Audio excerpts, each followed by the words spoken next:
Hi, hope you are doing great. So before us this morning is the sales we made at Megida around Ayobo area. So a quick advice from us to you: if you want to make profit from this business, make sure you feed your fishes very well.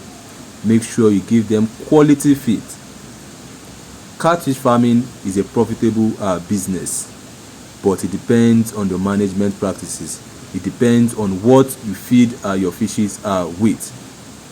I've seen fishes of 4 months old, 5 months old that are weighing less than 500 grams, and I've seen fishes of 3 months old that are weighing 1.2, 1.3 kg. It depends on your management and what you feed them with. Again, if you want to make money from this business, make sure you feed your fishes very well. Give them quality feed and change their water regularly. Then on your harvest day, definitely you smile to the bank. So that'll be that for today. If you love what you see, don't forget to hit the like button. If you're on YouTube, Instagram, Facebook, Twitter, follow us on all our social media pages. That'll be that for today. Thank you for watching today's video. Do enjoy the rest of your day.